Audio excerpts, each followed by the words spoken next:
Hello everyone. इस video में हम इंटरनेट बैंकिंग यूज़ करना, उसके फीचर्स और उसकी बेनिफिट्स को डिस्कस करेंगे। तो चलिए शुरू करते हैं। तो सबसे पहले आप अपने पीसी में कोई भी ब्राउज़र ओपन कर लें। मैं क्रोम ब्राउज़र यूज़ करूँगा। आप अपने मोबाइल फ़ोन पर भी ब्राउज़र ओपन कर इंटरनेट बैंकिंग यूज़ कर सकते हैं।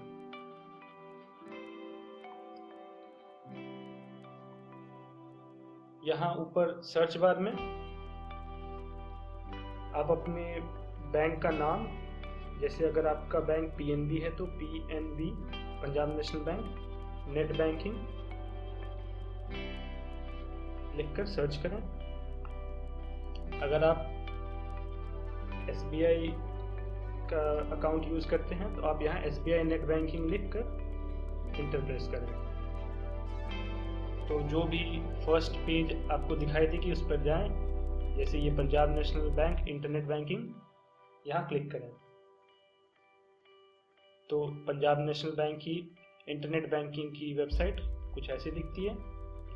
आप एसबीआई की भी देख सकते हैं, ये रिटेल ऑनलाइन sbi.com, इस पर क्लिक करके आप स्टेट बैंक ऑफ इंडिया की भी इंटरनेट बैंकिंग वेबसाइट देख सकते हैं।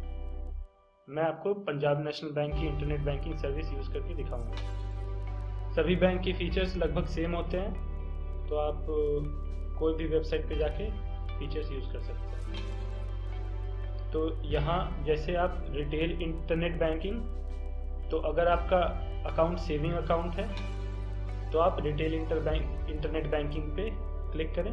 अगर आप करेंट अकाउंट यूज़ करते हैं तो आप कॉर्पोरेट इंटरनेट बैंकिंग पे क्लिक करें। यहाँ अपनी यूज़र आईडी डालें। ये यूज़र आईडी आपको बैंक के द्वारा दी जाती है जब आप अकाउंट खुलवाते हैं, या अगर आप के पास नहीं है तो आप बैंक को कांटेक्ट करें।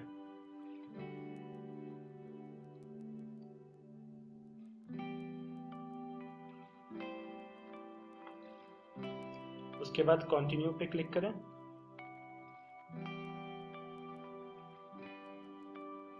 यहाँ आप अपना लॉगिन पासवर्ड लिखें। जैसा लास्ट वीडियो में मैंने बताया था कि पासवर्ड दो तरह के होते हैं, एक होता है आपका ट्रांजैक्शन पासवर्ड और दूसरा होता है लॉगिन पासवर्ड। तो लॉगिन पासवर्ड यहाँ आपको लॉगिन करते समय यूज़ करना होता है। आप यहाँ पासवर्ड में, यहाँ आप स्क्रीन कीबोर्ड की भी हेल्प से पासवर्ड टाइप कर सकते हैं।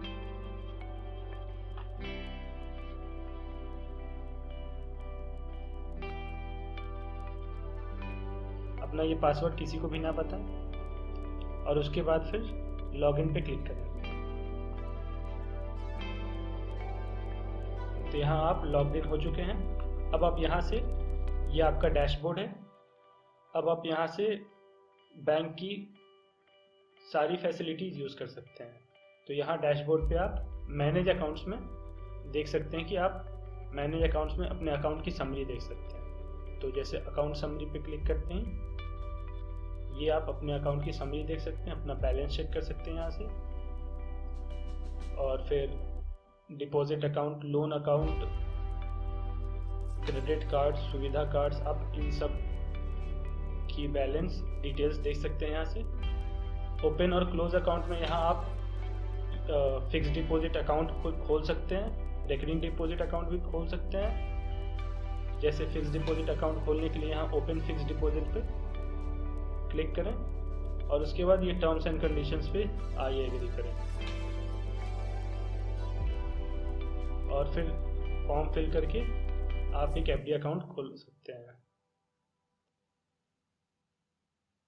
और आप प्री मैच्योर एफडी क्लोज कर सकते हैं अपने एफडी अकाउंट्स को।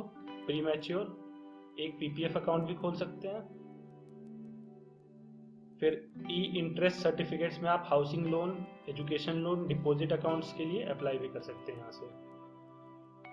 यहाँ ट्रांजैक्शंस में आप पैसे ट्रांसफ़र करने के लिए ट्रांजैक्शंस ऑप्शंस में आप ट्रांसफ़र टू पीएनबी अकाउंट, अगर आपको किसी पीएनबी अकाउंट में ही ट्रांसफ़र करना है तो आप इनमें से कोई ऑप्शन सेलेक्ट कर सकते हैं। Own account, others PNB account मतलब किसी और का पीएनबी बैंक में ही अकाउंट, एजुकेशनल लोन अकाउंट और पीएनबी क्रेडिट कार्ड या किसी दूसरे का पीएनबी क्रेडिट कार्ड में। फिर transfer to other bank account में आप आईएमपीएस, इमीडिएट पेमेंट सर्विस, जो आप जिससे जल्दी पेमेंट हो जाती है। एनईएफटी आरटीजीएस से आपको टाइम लगता है और आप बैंकिंग आवर्स में ही पेमेंट कर सकते हैं एनईएफटी आरटीजीएस से। तो आरटीजीएस में आप मिनिमम 2 लाख रुपीज़ का आपको पेमेंट करना कंपलसरी होता है और एनईएफटी की कोई लिमिट नहीं होती। तो आप पीएम केयर अकाउंट में भी यहाँ जैसे ये ऑप्शन आ रही है, यहाँ से ट्रांसफ़र कर सकते हैं। यहाँ आप अपने बेनिफिशियरी को मैनेज कर सकते हैं।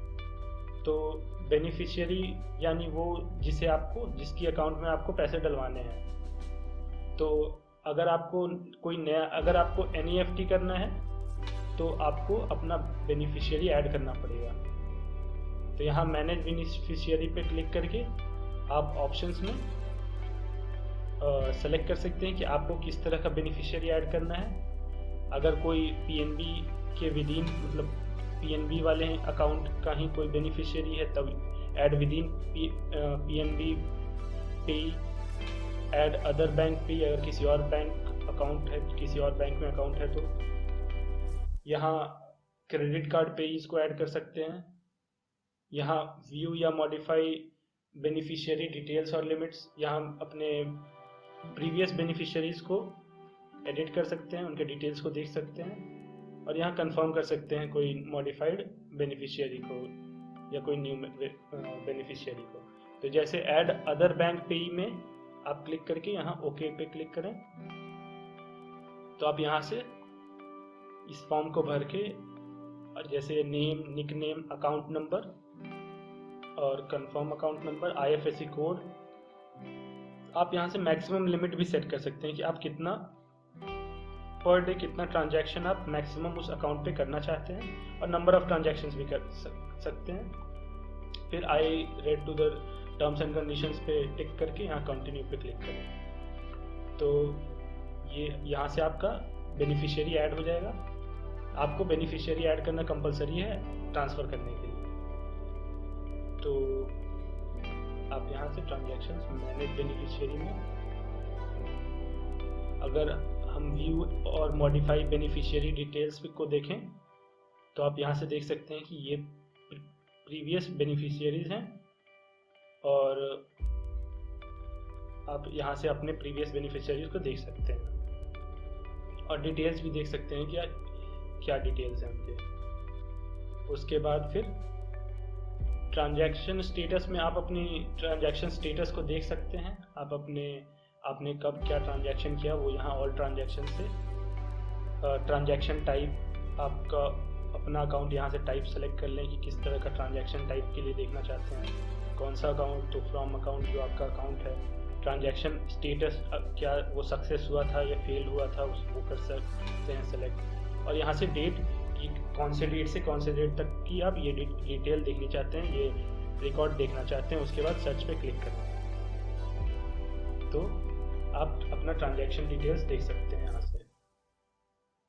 और फिर completed transactions, recurring transactions, scheduled transactions जो होते हैं उनको देख सकते हैं, सेव ट्रांजैक्शंस और इंडो नेपाल स्टेटस आप ये सब चेक कर सकते हैं यहाँ से। तो इसके बाद वैल्यू एडेड सर्विसेज में आप ये सर्विसेज एक्स्ट्रा ऐड करवा सकते हैं। तो जैसे मोबाइल बैंकिंग सर्विस, तो आप मोबाइल बैंकिंग के लिए रजिस्टर कर सकते हैं। मोबाइल बैंकिंग यानी पंजाब नेशनल बैंक की जो एप्लीकेशन है वो आप अपने मोबाइल में इंस्टॉल करके मोबाइल बैंकिंग भी यूज़ कर सकते हैं। आप बैंकिंग पासवर्ड यहाँ से रीसेट कर सकते हैं। आप एक MMID भी कर सकते हैं जो कि आपकी मोबाइल बैंकिंग आईडी है। उसके बाद इमरजेंसी सर्विस में आप डेबिट कार्ड हॉट लिस्टिंग, आप अपने डेबिट कार्ड को टर्न ऑफ या टर्न ऑन कर सकते हैं। मोबाइल बैंकिंग ब्लॉक कर सकते हैं। ये इमरजेंसी केसेस के लिए है कि अगर आपका सीक्रेट इंफॉर्मेशन अगर लीक हो जाता है तब आप इमरजेंसी में इसे यूज़ करके अपने कार्ड को सेव कर सकते हैं, अपने अकाउंट को सेव कर सकते हैं। टैक्स रिलेटेड सर्विसेज में आप इनकम टैक्स ई फाइलिंग कर सकते हैं। इनकम टैक्स के लिए टैक्स क्रेडिटेड फॉर्म देख सकते हैं और अप्लाई कर सकते हैं। और कार्ड रिलेटेड सर्विसेज में आप डेबिट कार्ड पर्सनलाइजेशन, आप अपने डेबिट कार्ड को इनेबल डिसेबल कर सकते हैं यहाँ क्लिक करके, और यहाँ डेबिट कार्ड की पिन भी सेट कर सकते हैं। तो जैसे डेबिट कार्ड इनेबल डिसेबल में सेलेक्ट करके आप अपना अकाउंट नंबर सेलेक्ट करके अगर कंटिन्यू पे क्लिक करेंगे तो यहाँ आप अपना कार्ड नंबर डालकर, कार्ड पिन डालकर अगर सबमिट करें तो आप अपने डेबिट कार्ड को इनेबल या डिसेबल कर सकते हैं। यहाँ अदर सर्विसेज में आप प्रधानमंत्री जीवन ज्योति बीमा योजना, इन सब के लिए रजिस्टर कर सकते हैं। यहाँ आप अपना आधार रजिस्ट्रेशन, पैन रजिस्ट्रेशन कर सकते हैं। ये काफ़ी ज़रूरी है, आधार रजिस्ट्रेशन एंड पैन रजिस्ट्रेशन। अगर आपका अकाउंट लिंक्ड नहीं है आधार से तो आप यहाँ अपना आधार और पैन रजिस्टर कर सकते हैं, और अटल पेंशन योजना ये सब भी कर सकते हैं। फिर गोल्ड बॉन्ड में भी आप देख सकते हैं कि क्या है, about SGB, offline SGB transaction history और ये सब।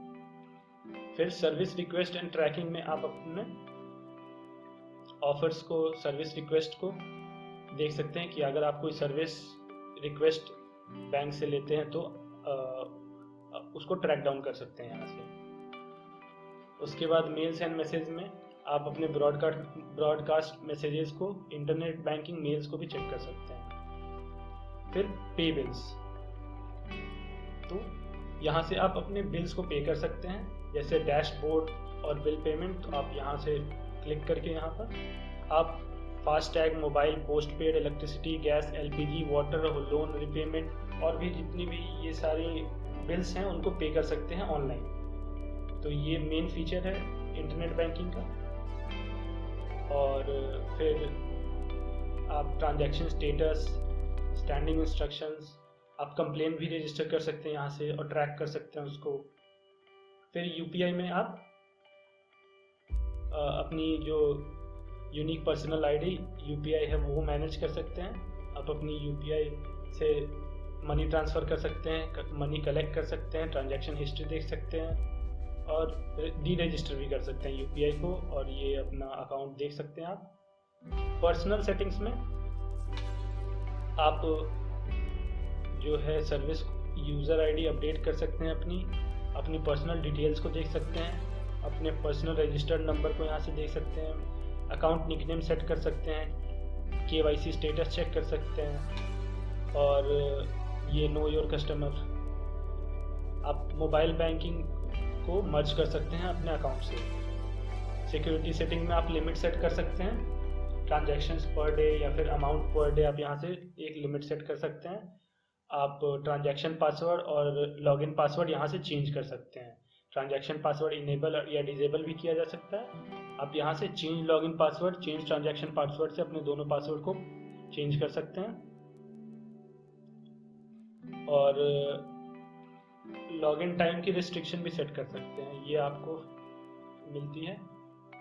तो फिर ये ASBA आप देख सकते हैं कि क्या होती है। फिर डिपॉजिटरी एंड MF, तो ये ऑनलाइन ट्रेडिंग और इंस्टेंट अकाउंट खोलने के लिए अगर आपको डीमैट इंस्टेंट अकाउंट खुलवाना है तो यहाँ से आप देख सकते हैं। तो मेन फीचर्स, एक तो आपको आप पेमेंट कर सकते हैं अपने बिल्स को, और ट्रांजैक्शंस, अपने ट्रांजैक्शंस का एक रिकॉर्ड देख सकते हैं कि आप क्या आपने ट्रांजैक्शंस किए हैं आप, और बैंक स्टेटमेंट यहाँ से डाउनलोड कर सकते हैं अदर PNB अकाउंट या ओन अकाउंट पे, और आप ट्रांसफ़र कर सकते हैं अपने मनी को IMPS, NEFT जो है, RTGS, इन सब से। तो ये कुछ मेन फीचर्स हैं पंजाब नेशनल बैंक की नेट बैंकिंग की फैसिलिटी से। तो उसके बाद आपको अगर आपको पैसे भेजने हैं, तो अगर आपको इंस्टेंट पैसे भेजना है तो IMPS यूज़ करें। आप IFSC कोड या MMID दोनों में से, अगर आपके पास बैंक जहां भेजना है वहां की IFSC कोड है और अकाउंट नंबर है तो यहाँ क्लिक करें। आप NEFT भी कर सकते हैं, इसमें थोड़ी टाइम लगती है। तो IMPS पे क्लिक करके आप यहाँ से फ्रॉम अकाउंट, जो आपका अकाउंट है वो सेलेक्ट कर लें, टू अकाउंट। तो ये वो बेनिफिशियरीज हैं जो हमने ऐड किए हैं, तो आप अपने बेनिफिशियरी को ऐड करके यहाँ देख सकते हैं और फिर अमाउंट सेलेक्ट करें। तो अमाउंट में आप कोई भी अमाउंट कर सकते हैं। मैं आपको 10 रुपीज़ का ट्रांसफ़र करके दिखाता हूँ। और आप एक स्टैंडर्ड रिमार्क भी दे सकते हैं कि बिल पेमेंट या कोई रिमार्क अगर आपको चाहिए, तो जैसे मैं इसे डोनेशन कर देता हूँ। उसके बाद फिर आप कंटिन्यू पे क्लिक करें। तो यहाँ आप पेमेंट कंफर्मेशन पेज पे आ चुके हैं। अब आपको यहाँ अपनी ट्रांजैक्शन पासवर्ड लिखना है। तो ट्रांजैक्शन पासवर्ड आप यहाँ से ऑन स्क्रीन कीबोर्ड से लिख सकते हैं सिक्योरिटी पर्पस के लिए।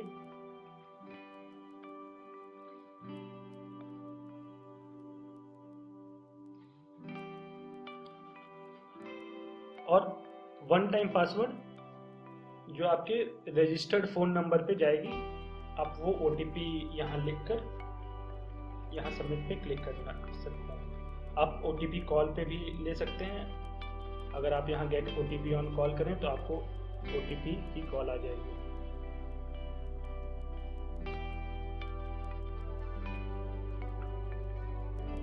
और फिर सबमिट पे क्लिक करना। तो सबमिट पे क्लिक करते ही आपको ये कंफर्मेशन पेज यहाँ खुल जाएगी। तो आप यहाँ से देख सकते हैं कि आपके अकाउंट से 10 रुपीज़ इस अकाउंट पे ट्रांसफ़र हो चुकी है। आप इसे सेव कर सकते हैं इस कंफर्मेशन पेज को PDF फाइल में, या मेल कर सकते हैं, या न्यू ट्रांजैक्शंस के लिए न्यू ट्रांजैक्शन पे क्लिक करें। तो सेव करने के लिए ओके दबाएं। तो ये आपका डाउनलोड हो जाएगा। और फिर न्यू ट्रांजैक्शंस करने के लिए आप यहाँ न्यू ट्रांजैक्शन पे क्लिक करें। तो ये कुछ फैसिलिटीज़ हैं जो बैंक आपको इंटरनेट बैंकिंग के द्वारा आपको प्रोवाइड करती है। आप ओवरऑल बैंक की मोस्ट ऑफ द फैसिलिटीज़ घर बैठे यूज़ कर सकते हैं। ध्यान रखें कि आप इंटरनेट बैंकिंग यूज़ करने के बाद यहाँ लॉग आउट पे क्लिक करें। लॉग आउट में आप देख सकते हैं लॉग आउट हो चुका है। और कैफ़ेज़ और वाईफाई, अनसिक्योर वाईफाई में नेट बैंकिंग का यूज़ ना करें, ताकि आपकी कोई भी क्रिटिकल इंफॉर्मेशन लीक ना हो।